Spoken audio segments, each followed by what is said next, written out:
Hey guys, so I'm sitting there last night and I'm watching the Deathly Hallows for like the 800 billionth time, and despite several incredible scenes, my all-time favourite was that scene where Molly kills Bellatrix during the Battle of Hogwarts. Now, I talked about this a couple of years ago in a very short video, but in this video I want to go into a lot more detail and I want to answer two really important questions that stuck out in my mind. Now, the first question is, what actual spell or combination of spells killed Bellatrix? And secondly, how did Molly defeat a witch that was a lot more powerful than she was? It definitely would have taken something special to do it. So if that is something you're interested in discovering with me today, then stick around and enjoy today's video.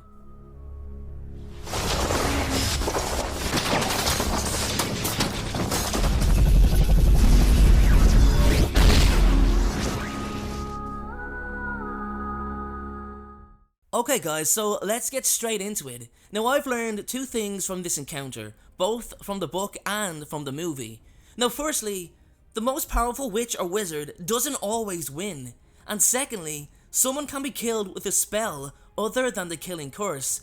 And although you think, well, yeah, that's not surprising, it actually took me a minute or two to process the fact, because why else would someone not use the killing curse if you're going to kill someone? That's what it's for, in addition to the fact that it's not been revealed what other spells exactly can end someone's life. Step up, Molly Weasley. Now, it's no surprise that out of everyone, the warm-hearted Molly would certainly get her moment in the series, and after devoting her entire life to her children, she truly is one of J.K. Rowling's greatest character creations. So with that being said, I'm going to ask the question again. How did Molly not only get the better of Bellatrix, but actually kill her? Well, for starters, let's compare the two witches against each other. Now, we've got Bellatrix Lestrange, born from the Black family, one of the most powerful, skillfully precise witches of her time. Vindictive, psychopathic and ruthless. Her main goal in any duel or encounter is simple: kill her opponent. Trained by the Dark Lord himself in aspects of dark magic that we can only wonder about. If you encounter this woman at the peak of her power in the wizarding world, chances are you will not survive. Now, there is the argument that she's a little rusty after being incarcerated for so long, but let's not forget, by the time she actually dueled Molly, she would have been well up to speed with her wand sharpness and agility, as she would have been out of Azkaban for some time. If anything, she'd have been much more dangerous, as I've no doubt that 14 years in a cell alone and being shadowed by Dementors would have definitely increased her already unstable mental nature. So it's most likely the worst time to come up against Bellatrix. Then we have Molly Weasley. Quite the opposite to Bellatrix on almost every single level. She values the safety of her family, and just her family in general, actually over anything else in the world.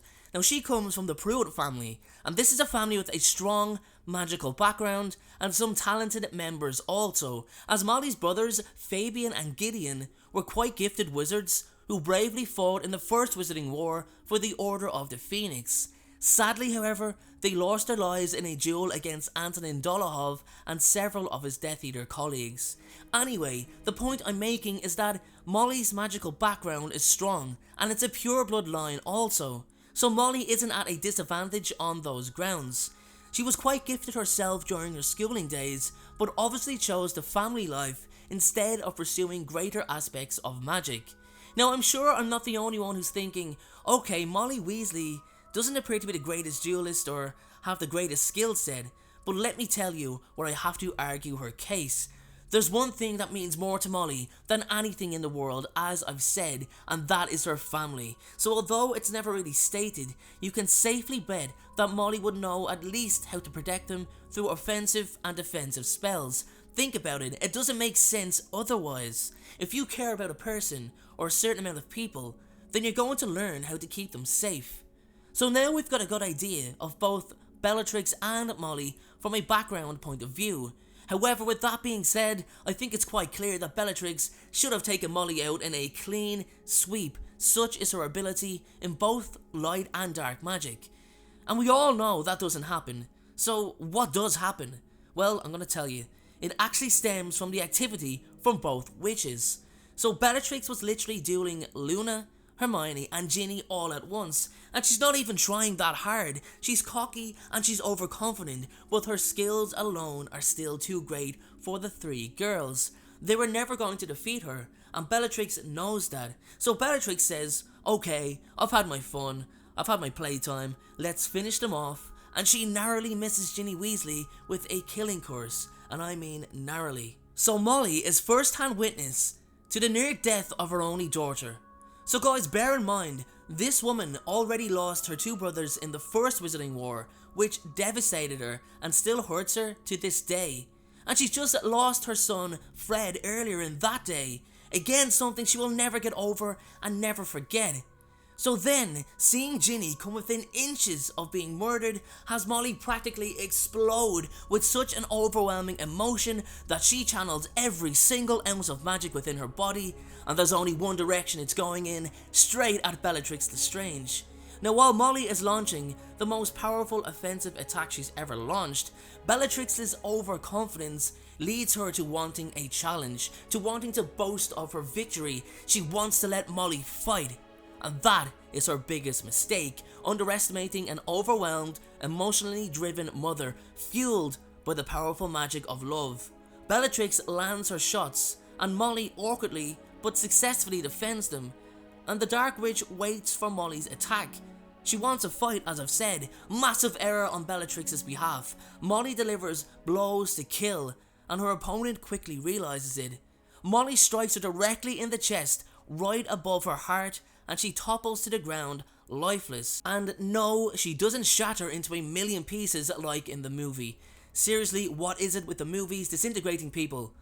That, ladies and gentlemen, anyway, is how Molly Weasley was able to overcome and kill a witch who was far more powerful than she. So guys, if you think we're done, well, you're mistaken, because we still have to figure out what spell it was that Molly used to kill her. So let's just start by pulling the text from the chapter where it describes Molly's triumph. Now it reads as follows. Molly's curse soared beneath Bellatrix's outstretched arm and hit her squarely in the chest, directly over her heart. Bellatrix's gloating smile froze. Her eyes seemed to bulge. For the tiniest space of time, she knew what had happened.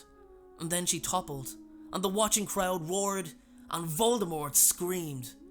So I think we'll take the route from the movie in terms of it being a combination of spells. I know the books are law, but I think the way it's portrayed in the movie in terms of the amount of spells used just seems to be a little more fitting. So I believe that Molly used a non-verbal Petrificus Totalis spell to freeze Bellatrix, followed by a very heavily felt Reducto.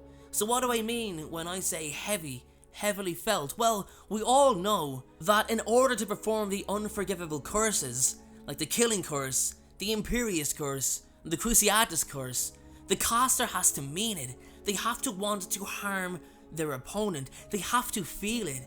And I think it's the same situation with Molly. She was dueling to kill. So when she followed up with what I believe to be a non-verbal Reducto, she did so with every single ounce of energy and emotion. She wanted to harm Bellatrix, and she did. She killed her. So anyway guys, that is my view on not only how Molly Weasley killed Bellatrix, but what spell she used too. So my question or questions for you guys are, do you agree with my explanation of how Molly killed Bellatrix? If not, let me know, and tell me what spell or spells you think she used to deliver the killing blow. Thanks again guys, have a great day. Thank you so much for watching. I truly appreciate your support. Everyone, notifications of uploads are more important than ever. So please, if you haven't already, turn those notifications on to make sure you're notified the moment my video goes live. Making videos is what I love to do. It's my dream and my passion. However, it does cost time and money to produce this content. So if you have $1 to spare to support me on Patreon in exchange for some exclusive unseen content, then you can click the Patreon link below or at the end of this video. Please only support me if you can afford it. And make sure to follow me on Instagram at InstaDeanJ and on Twitter at Folklore. Check out my other videos appearing on screen, and please make sure, most importantly, to hit that subscribe button. Thanks again everyone, and please have a great day.